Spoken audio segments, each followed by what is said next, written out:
Sonny, tell me, walk our audience through exactly what's happened here.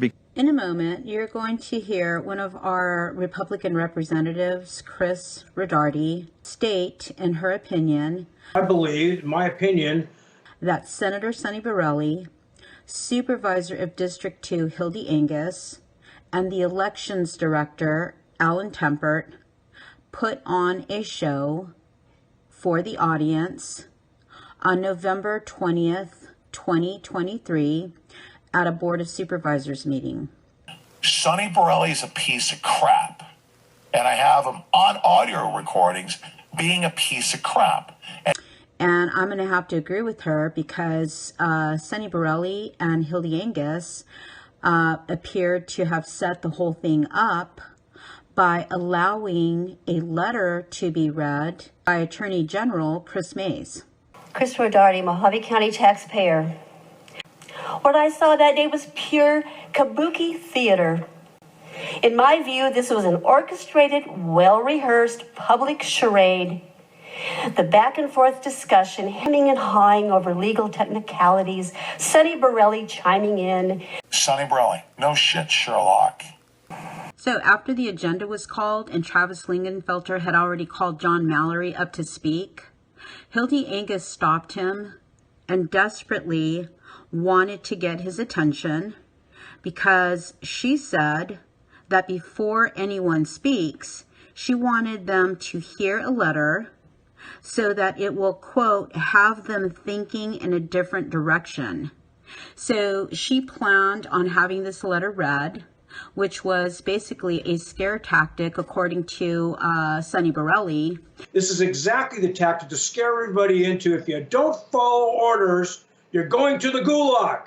And she wanted this letter read prior to the agenda being addressed by the public. We'll move on to item number 62. We have a number of people that have signed up to speak. We're going to let them go first. The first is John Mallory. I'm sorry. Chairman Lingenfelter, I would like, before people speak, and this is, of course, at your discretion, I want them to hear a letter that we received that was not in the backup. So maybe it will have them thinking in a different direction. Here's where Lingenfelter kind of chimes in. He basically starts asking Angus, like, oh, you want her to read the letter? It's up to you. Yeah, I'll allow that. You'd like to have Clerk Anderson read that into the record? Yes, I've asked the clerk of the court to read this. I received it this morning. In my view, this was an orchestrated, well-rehearsed public charade. The back and forth discussion. So I'm going to go ahead and read an email from Jenny Anderson, clerk of the board. What she told me when I tried to send a letter to be read by the board, it's not their practice of reading emails or letters during the call to the public since the COVID provisions were removed. So you have Hildy Angius, who's basically insisting that a letter be read to benefit her friend, Sonny Borrelli, which is what she did earlier when she read a letter by MCRCC Secretary Barbara Carpenter.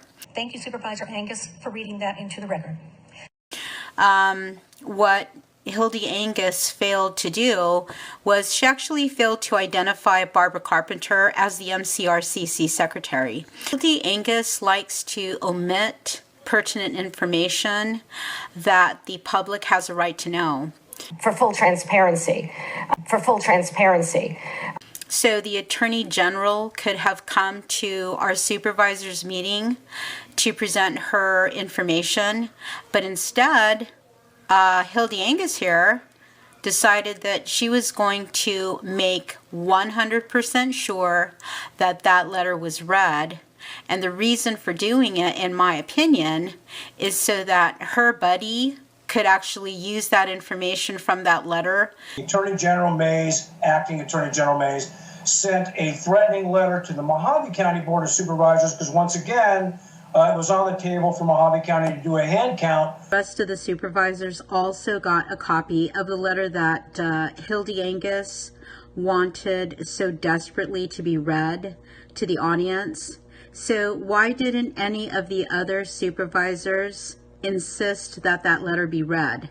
And when you hear her saying that, she wants this letter read because so maybe it will have them thinking in a different direction, that sounds like manipulation to me. That sounds like she wants to manipulate people by having a letter read to the public prior to them speaking about something that they want to speak about, because you think it's going to change their thought process. I don't know. That doesn't sound right. That sounds like... So maybe it will have them thinking in a different direction. That sounds conniving and manipulative. I just think it's really bizarre that she was able to stop an entire meeting after it had already been started to insist that this letter be read. In prior meetings, items which have drawn a significant audience were moved up the queue, but not this time. Hemming and hawing over legal technicalities, Sonny Borrelli chiming in. Because she knew that the threats that were contained in that letter were going to change the minds. This is exactly the tactic to scare everybody into, if you don't follow orders, you're going to the gulag.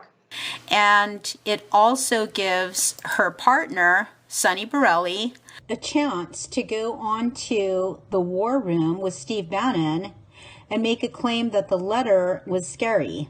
Look, you're right. This is a scare tactic to intimidate, just like the Attorney General Mays, acting Attorney General Mays, sent a threatening letter to the Mohave County Board of Supervisors, because once again, it was on the table for Mohave County to do a hand count, and they sent a threatening letter there, intimidating and threatening to sue and charge any supervisor that votes to do a hand count.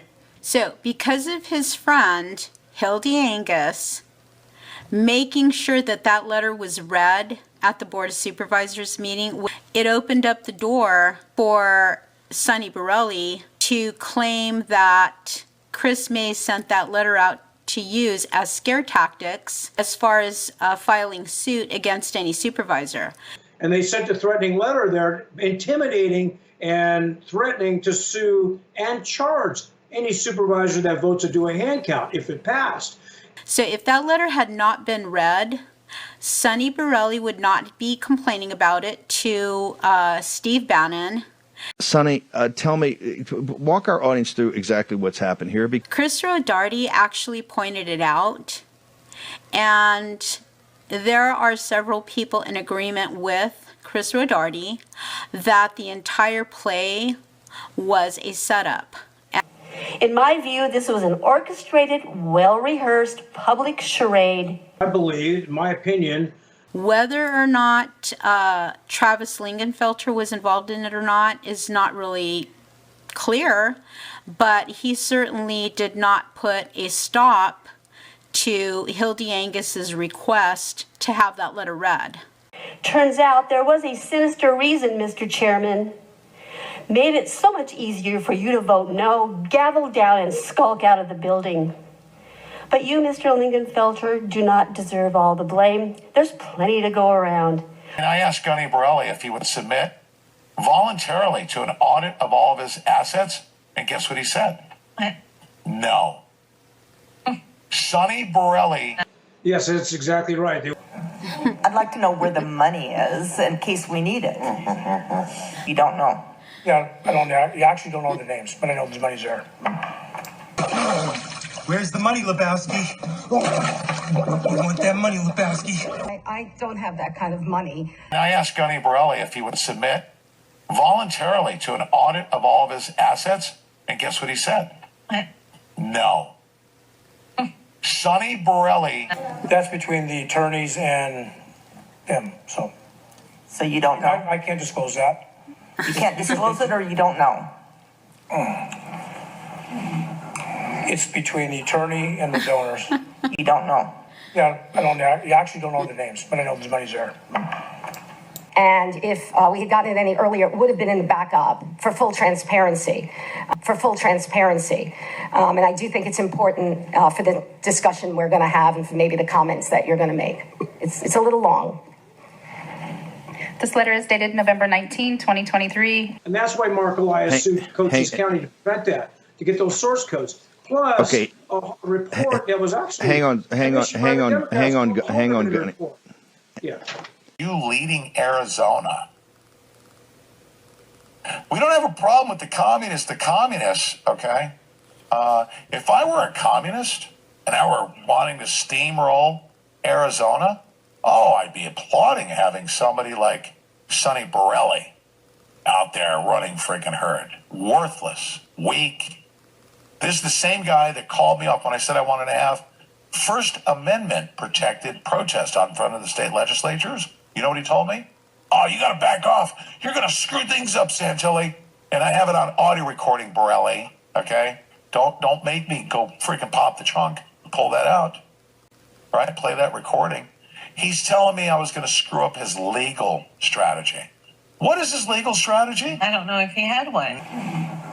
It's between the attorney and the donors. Nothing. That's what it is. His legal strategy is to basically send out Wendy Rogers style freaking emails asking for donations for the next election, and we're going to do things, and we're going to save our country, and we're going to... These are a bunch of freaking roughshod communist enablers. You're right. But I tell you, the rest of the counties, they're all waiting for this to happen so they can also do the same thing if they need to. Because bad behavior should always have consequences. They speak Republican. They dress up like Republicans. They fundraise like Republicans. It's a lot of money and losing, by the way, when they're back on their heels and they don't have enough votes in the legislature. That's how that works. And then their do-nothingness is exactly what the communists need in order to effect a coup d'etat out of Arizona.